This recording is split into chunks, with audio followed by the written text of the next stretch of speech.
Thank you very much for a really nice welcome to Sheffield. I'm a Lancastrian, so I wish you all the best, really, in the county championship for those of you who follow cricket in the next couple of days. So thank you for asking someone from the Red Rose County to come here. So I am going to talk about adult ageing and the autism spectrum. I'm also going to talk a little bit about families and children and how we've been working with families over the UK, really in relationship to think about partnership working and how over the years there's not been so much partnership working between the research community and the autism community, and I think I'm going to sort of suggest to you why that is an error, why that is something that we need to address, and why that's for the good of all, whether you're an autistic adult, parents of children, clinician, someone who works in policy, or indeed an autism researcher. So that's the plan. I am going to focus mostly on research around adulthood and ageing, and I'm going to focus a lot on what people have taught us about how we should undertake our research nationally and internationally before thinking about partnership from an autistic adult's perspective. And because Michael, who's an autistic adult, who some of you will be aware of, and I presented together on the same stage at Autism Europe in Edinburgh this last weekend, and that was a great thing to do. And she's allowed me to use 4 of her slides, so you can see her words about what she thinks partnership working is about, rather than just hearing from me. And then I'm going to show a little bit about how working in partnership affects research, and what a difference it makes overall. So I'm going to start off, though, by talking a little bit about why a paediatrician is leading a now large programme of research around autistic adults and relatives. And I think that is the way things have evolved worldwide, really, because we have a real lack of experience in relationship to autistic adults.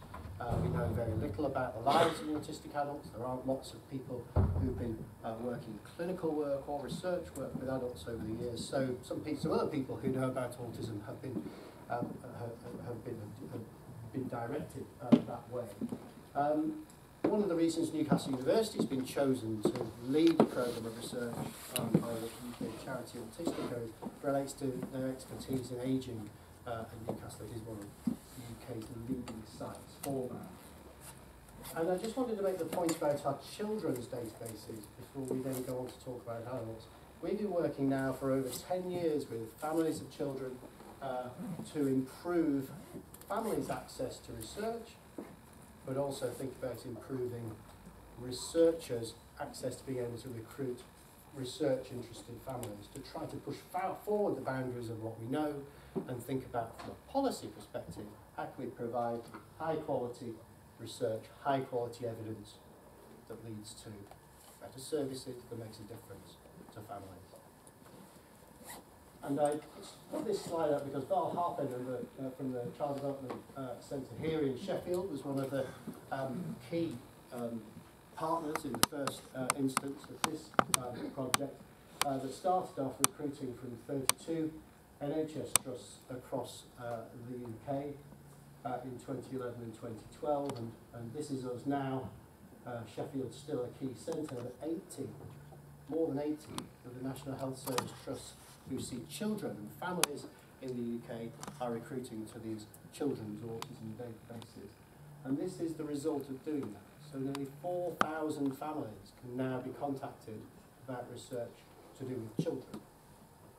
So that's one of the reasons that people thought about us as a group when people were thinking about how we try to push forward the boundaries about what we know about adults on the autism spectrum, or autistic adults, depending on which is your preference in terms of terminology. And I'll come back to what this has enabled us to do in terms of gathering research evidence as we go through. Who's seen this slide before? Anyone seen this before?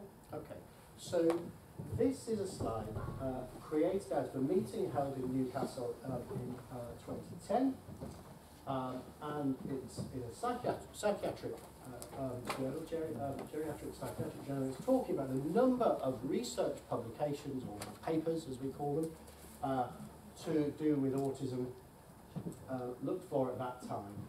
So across the age range, you can see here there are 18,000 research papers when they did this search. 12,000 of those to do with children, 4,500 to do with adolescents, just over 3,000 to do with adults, and then older people, you might, with the eye of faith, be able to see, I don't even think I can point it out to you, this tiny, tiny line. And actually, if we were to repeat this, well, we have repeated this, and if we were to repeat it today, that line would be a tiny bit further on, but not much. And I think this is key. We know very little about the lives of older adults on the autism spectrum, and we don't know very much about the lives of adults of whatever age. So we were motivated to try to change that, and others have written about this as well. So some of you will know of the work of Pat Howlin from the Institute of Psychiatry in London. He worked with a very famous psychiatrist called Michael Rutter for many years, and very much saying that really what we need is to work with the community to identify and work with, in partnership with adults over time, and think over the years, what are the changes for people as time goes on? Because without that knowledge, how can you possibly think about how people might need to be supported over time? People have often said to us, why don't you do an intervention study into this? And I said, well, you don't know enough. What's the intervention target in relationship to thinking about how support might be useful for adults on the autism spectrum?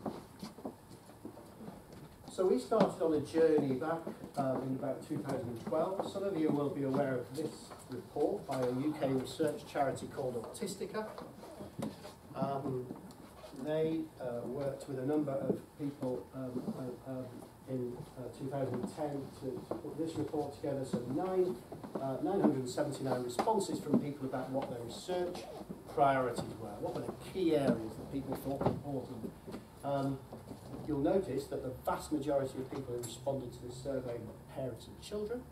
But at the time, and I think it's still one of the two largest surveys of autistic adults research priorities that's ever been done in the UK. And the top priority from people, the number one ranking, was earlier diagnosis.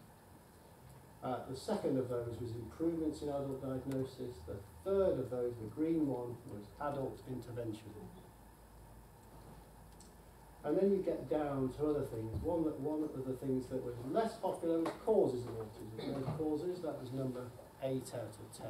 So this was our first foray, really, into thinking about working with the community in terms of thinking about how to identify what the community thinks are important. Not what researchers think is important, what researchers want to do, but actually what does the autism community want to do.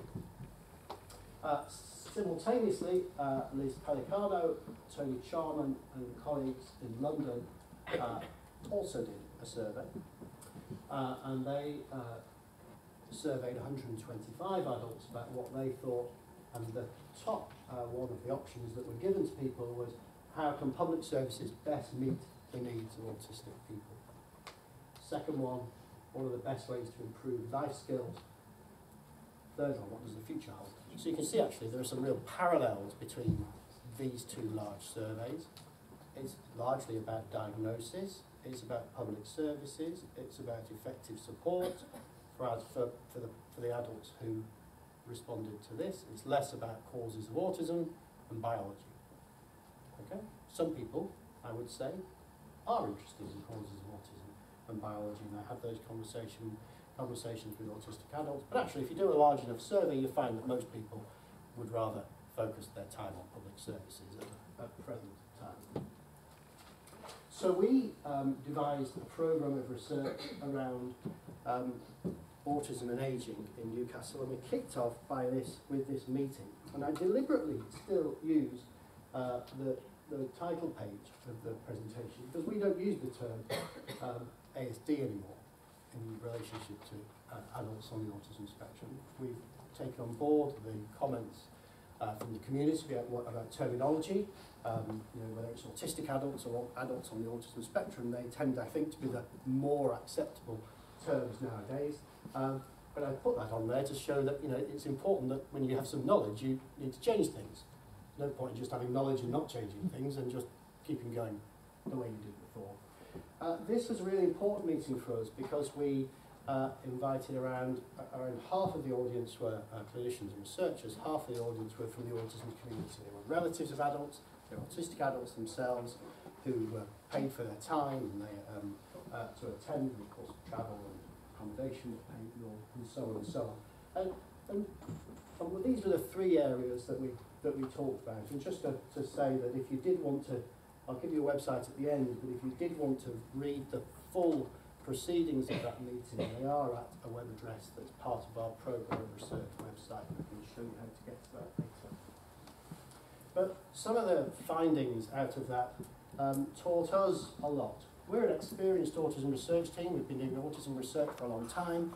I work with a professor of child and adolescent psychology, a professor of child psychiatry, Ellen McConaughey and Anne Makuta, well-known names in the autism field.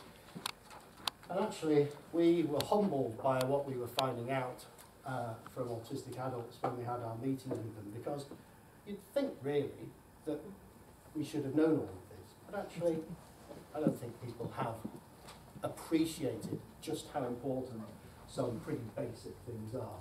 So I nowadays, well, I'm very happy to shake the hands of autistic adults when they put their hand out, but otherwise I'm looking away, because that's what autistic adults have told me is a more acceptable thing to do.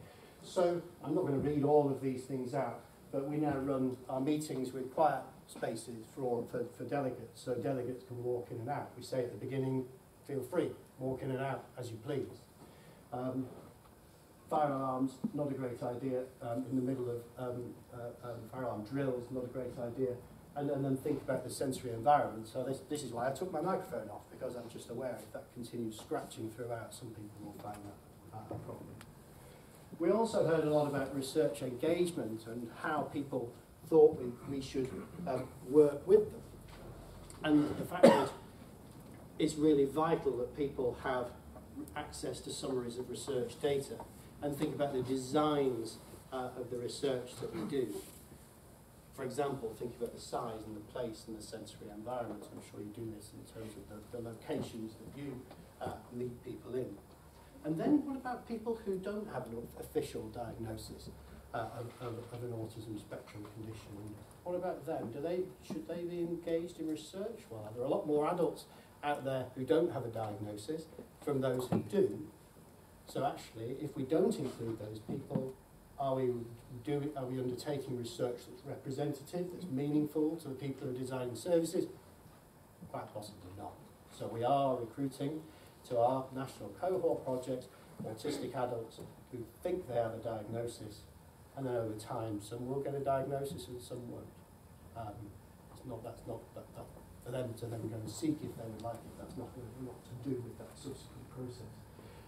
One of the key things that people talked about was gathering information about life stories, trying to learn much more about the autism spectrum over time. And by recruiting enough people, we would therefore think, well, actually, what are the similarities and the differences between people's reports about how things have gone? So I can tell you now that by discussing with people or looking at information, one of the key moments for people with autism that they find really difficult is that time between school or college and potentially getting into an employment type setting.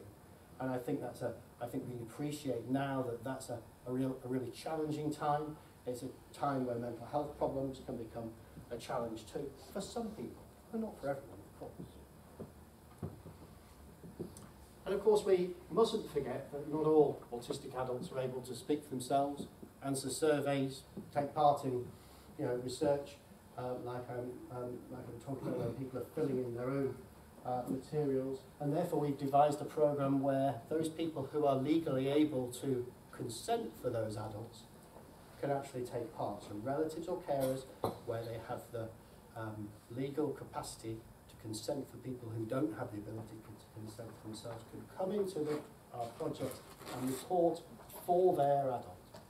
Of course, we can't necessarily get that adult's views themselves, but actually we can get the views of someone very close to them, and that's better than not getting anything at all. If we're thinking about people who have profound or severe intellectual disability. So this is how we set off about 18 months ago with thinking about recruitment, and we wanted to recruit UK cohorts, and cohort studies are where you recruit people at the beginning, and the ideal is you then get in touch with people yearly, 2 yearly, 5 yearly, over time to see how things change. So the ideal will be that you start off with 500 people or 1,000 people or 5,000 people, and you continue that very high number throughout time to be able to track how things change. Now the reality of cohort study research is that it's hard to keep in touch with people. People's life circumstances change, people move house, they forget to tell you, etc., etc. But certainly this is what we're currently engaged in. Simultaneously, we're recruiting a cohort of relatives of adults on the autism spectrum, because if we think very little research has been done concerning autistic adults themselves, there's virtually nothing about relatives of autistic adults and what their needs might be. So this is where we are at. We are working with autistic adults in this research. We're paying people for their time. We've had 3 autistic adults regularly come to work with us for a 2-day period. We pay time, we pay travel time, we pay travel, we pay accommodation. And we also have a parent and a man working with us for a day a week as part of the research team. We have people on our steering committee, and we have relatives of autistic people on our steering committee. And to design this, we did extensive consultation in 2014. And I don't know how many of you have done research, but those of you who've done research, if you haven't ever seen the value of doing consultation about your materials, please try it, because you learn things that make a radical difference, I think, to the acceptability of what we produce and the methods along the way as well. So this led to lots of changes for us. It also allowed us to go to the ethical committee. Does anyone here sit on an ethical committee or ever sat on one? Anyone? Maybe one person. Anyone ever been to an ethical committee with a project? A few. Okay. Ethical committees are rightly there to protect people who are going to take part in research and make sure that people like us are doing the right thing in the right way, storing information in the right way, not distributing, not leaving information on buses, etc., etc. One of the key things about ethical committees is they therefore have very reasonable questions for us when they see something that's a bit unusual. What we were able to do, particularly around the people who don't have the capacity to consent for themselves and their recruitment, was to go to the ethical committee and say, well, actually, we've talked about these issues with autistic adults, we've talked about these issues with relatives, we've actually had some pairs of relatives and autistic adults who we've talked to and got both people's views at the same time in the same room, and this is what people have suggested is the right way forward. So this isn't me designing research in that way. Actually, it's autistic people and relatives designing research in that way.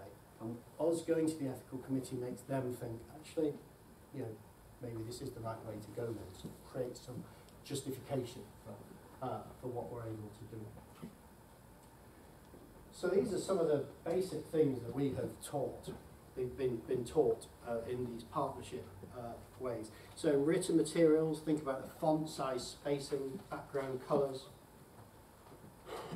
unambiguous, clear to read text, make easy read documents. How many people have ever received an 8-page information sheet about research? You look at it and you think, grief, I'm really going to have to read through all of this. It's a bit like the terms and conditions at the end of any contract you've ever signed. How many of us actually read all of those things?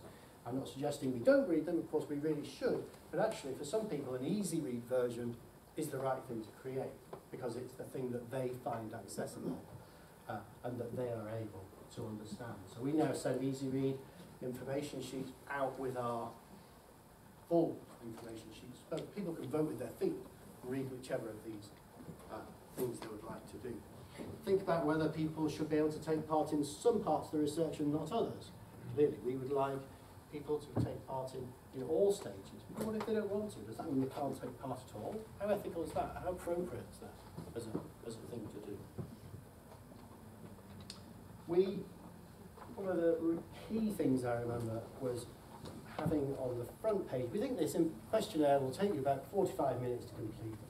And two of the adults on the autism spectrum said at one of the meetings, said, well, it's not going to take me 45 minutes, it's going to take me much longer than that because I don't think that way. My thinking goes slower than yours. So we call processing speed for those of you who are interested in that. So actually, how is that going to make autistic adults feel when they see this? They think it's going to take 45 minutes, it takes them an hour and a half. Does that mean that they are in some way, lacking? And of course they said, this is good. People are going to complete this at home, they're going to have no one to talk to. Is this the right thing to put on the front of this page of this information sheet? And that's when you sort of have a heart sink moment and think, we know all of what we know, but actually we didn't get this right. So we've been able to change all of these things. Make sure we can complete materials on paper or online for those who would like to do one of those or not the other. Think about communication by text messaging rather than qualitative research interviews where you meet someone face to face. Because lots of autistic adults are not keen to have conversations on the telephone either. So I think we have learned a huge amount in this project that we just set up. And every time I talk about this, people come afterwards and say, well, actually, it's amazing that you've done all of that. We're lucky we've been supported by the charity who funds this research to do the things we've done, because of course this costs money, it takes a lot of time, it takes the time of autistic adults and the autism community as well. But it's incredibly valuable, and I would commend the process to anyone who's thinking about research with autistic adults and relatives, but also with parents of children as well. So all of our children's database committees each stage has a committee. So we have a parent committee to give us advice around our methods and materials. We have a research committee to think about the research that we and other groups are keen to undertake. And then we have a steering committee as well that includes parents of children on the autism spectrum to guide us in our research as we go through. So, because Michael lives in East Anglia, these are her slides. She wrote them, and we presented side by side in Edinburgh at the weekend. And I haven't altered her words at all. This is the way she sees it. I'm going to read them out as they are, as they're on here, because I think I wouldn't want to put words into her mouth, if you like, with the slide. So why does partnership matter? Autistic people are often asked to participate without much information about what the research is for or access to findings. If we feel included and know the findings will benefit autistic people's lives, we're more likely to continue participating. Important for a longitudinal study. If we have input into research priorities, they're more likely to match our priorities, the community's priorities. We need information about what can happen at different life stages so we can plan for our futures. Lifespan research matters because traits abilities recorded at the point of diagnosis may change over time. Knowing more about autistic aging empowers us to adjust lifestyles to improve chances for a healthier future. And then this key point, I think, at the bottom about nothing about us without us, which I think you'll have seen before in relationship to other settings. So COS then went out to describe how it's been for them, the autistic people working with us as part of the team. And the point she wanted to make, I suppose, here was around shaping the project. Autistic people were not integrated into a project that we had designed. Autistic people were there at the very beginning as we were thinking about this the first time at that Newcastle meeting. And some of them have stayed with us through that process. Autistic people were asked around what outcomes we wanted. rather than being asked to work out how best to adapt to a neurotypical idea of normal.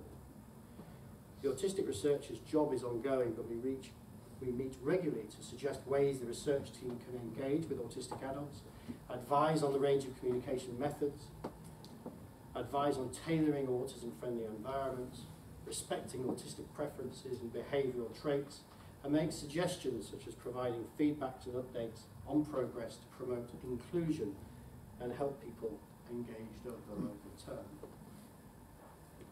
And then Cos goes on to talk about the concerns, that some in the community here. Some autistic people are concerned about the prioritisation of genetics. Is this research aimed at eradicating autism? What does that say about values and contribution to humanity? Improving quality of life seems to be the lowest priority of some funders and some researchers. There's a feeling from the autism community, I think is what she means, that research is for the benefit of researchers' careers rather than for the benefit of autistic adults, and training autistic children to mask their autism benefits neurotypical people at a cost to us. So, enabling participation and building trust achieves more than the sum of the project. It improves the relationship between the communities. Autistic people know our participation will help improve outcomes for ourselves and others. Providing feedback demonstrates a wish to be inclusive and honest about progress. And then these are the points with which Cos ends. Now, I really want to stress this bottom point. I said on stage in Edinburgh, we don't get it right all the time, which was met by Cos nodding. And that's fine. We don't get it right all the time. We are altering our methods and our materials as we go on. We're doing a lot better than we would have done if we hadn't been working in partnership with autistic adults and with the community. But we have some way to go. And I think, that's a definite. And I think Cos would also say that the autism community has some way to go in terms of understanding researchers' perspectives as well, and learning about ethical committees, for example. Because often we have adults on the autism spectrum saying, well, why can't you do it this way? Why does it have to be this way? Why do you have to resist, etc.? And there are some things that we aren't able to change. So that's where we are up to in terms of partnership work. This is the result, and I'm going to show you a few slides now, including information, or data, as you call it, what we've learned. One of the things about the autism spectrum is its variability, or heterogeneity is the research buzzword. And that's about the differences, I think, between people on the autism spectrum. It's differences that might relate to gender, it's differences that relate to people's age, their social background, culture, etc., etc., their autism, intellectual disability or not, their language abilities, and so on and so on. And therefore, as we go forward to try to know more, we need the inclusion of more children, more families, more adults, more relatives. And I genuinely believe if we do not have contact with many thousands of people, we will not gain as much information as is necessary to make the advances in terms of services that are required to support people in their everyday lives. So our children's database is now pushing towards 4,000 families of children who we can write to. We have a very strong governance process around that. That's all publicly available, visible on our website. But this has now supported recruitment to more than 40 studies. Some of those are Newcastle based, some of those are based in London, more locally here, Birmingham, and so on and so on. So researchers can approach us to contact families about important research. That's key. We don't want to be supporting research that's low quality or not likely to deliver an important finding. So I'm just going to show you some research information. This is about age at diagnosis of children in the UK. The previous study before this one in terms of UK age at diagnosis included about 150 children from a very small number of services. This graph here, the black lines are the average age at diagnosis of all children included on those databases at the time we did the analysis, which at the time was 2,200. One of the challenges for us is the numbers always lag behind because we have so many people joining that you can do an analysis and 3 months later it's instantly out of date. That we just have to accept that at the moment at least. So this is the average age of diagnosis in 2004, 65 months, 55 months, 60 months, and then come forward to 2011, 61 months. So we can see here that we have no reduction in the average age of diagnosis when we analyse the information from 2,200 children from across 70 or so National Health Service trusts in the UK. So that's despite lots of efforts from the clinical community, from the National Institute for Care Excellence to drive this forward. There is also no reduction in the average age of the children who are diagnosed earliest, under age 5 or under age 3. So those that are diagnosed under age 3, it's still around 30 months across that period. So if we hadn't had our research databases and we hadn't had as many people as we have working with us, this sort of work would have been completely impossible. And the variability of between all those health service trusts would have meant that this information would never have got out. We're also in Newcastle particularly interested in the difficulties that go along with autism. So we often hear from parents and adults, we live with autism, we manage autism. Actually, some of the things that go along with autism that are a real challenge for us and actually the most difficult. So when I saw a family in clinic yesterday, they were talking about autism as being the major challenge. They were talking about their child's sleep difficulties and their child's feeding difficulties. And this was the number of hours per night that their child was awake between 12 o'clock and 4 o'clock in the morning, and then mum and dad having to go out to work and their older siblings sleeping disrupted, etc. So this is a study where we included the information from about 800 parents of children and looked at how common it was for people to have any difficulties in these areas. So sleep, toileting, green bars, temper outbursts. Here is anxiety. 40% of parents of children reporting their child has anxiety. So, if you have information from this many people, you can sort of start to hang your hat on that as being a real finding and thinking, how can services then work with families? Accept the fact that it's not just one of those things for families. For some families, it's multiple. There are some families, about 10%, where it's not. So this is the right-hand slide, the number of these problem or behaviours or existing conditions.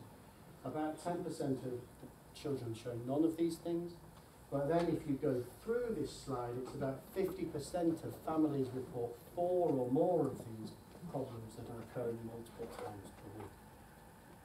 Can you tell me what age range? Yeah. Okay, so this is age 2 to 18 on this slide. So this is about very much children's slide. And what about the impact of that on families? So this was a study done by a medical student on the left-hand side here. And so the number of these coexisting conditions, these are the people with none, and then on something called the impact on family score, up the side here. And what you have here is about a proportion of people reporting this score, and then as you get the greater number of these coexisting conditions over time, the impact on the family goes up. So what support do people require within services? Well, we asked 540 parents what they thought about the service support they got from their clinical service. And I say this as a paediatrician who sees families every week. A lot of people felt they got enough support or that no support was required. But here's the key column. The key column is this one here. No support, which runs at about 10% of families getting no support for that individual area of difficulty, and partial support. So it equates to about 20 to 25% of families getting no support or partial support for each of these things that are occurring multiple times per week. So, again, this is allowing us to think about how our services should be designed, who should be in our services, what sort of interventions we need to support families, support children, and think about how we can improve people's lives over time.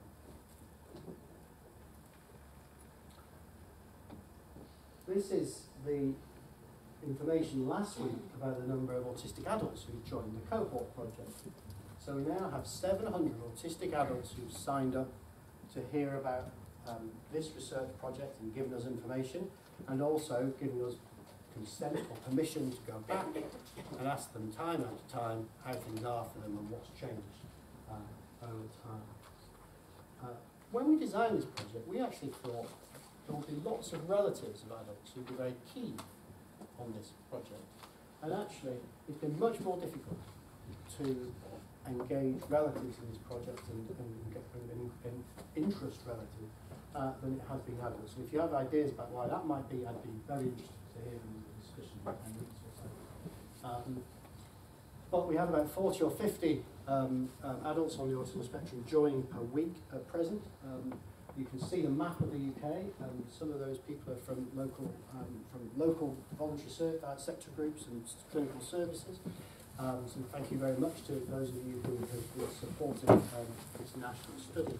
And you can see that people are all over the UK. There are some places we can do much better, Northern Ireland, Wales and Scotland. I think we have work to do, but we actually have a lot of people coming in from all over the place.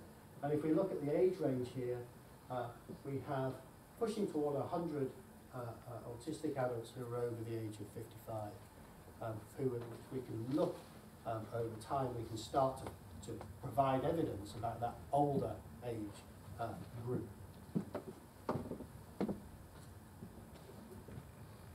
We aren't just sending people questionnaires, we're also doing interviews. And some of you might have done interview-based research before, or been involved in this, where actually someone sits down for an hour, or you get a phone call with someone, or you send them a text message actually, or whatever method we can use with people to undertake this.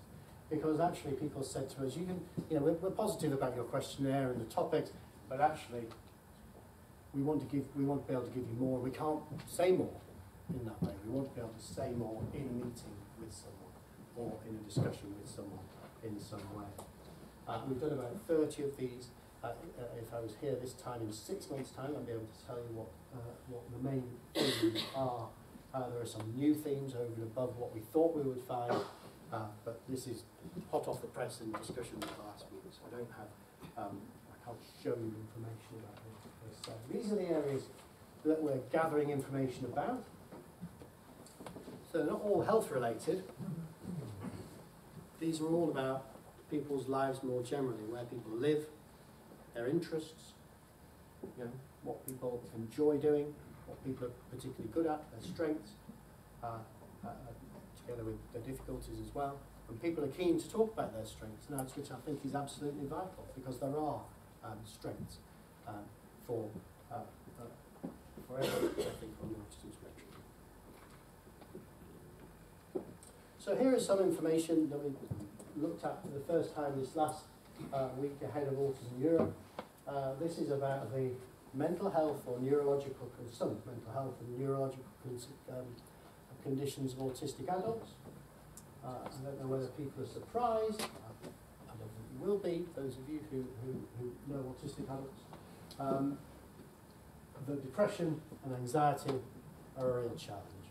Approaching 50% of autistic adults reporting that, and that's way above the population numbers, which are around 20% and 10% for depression and anxiety, respectively, for the general population in the UK. So if we're thinking about targets for support and intervention, well, here are two, potentially. We know that these are real problems, so how can we then design services and think about what interventions might relate to making improvements for people's lives.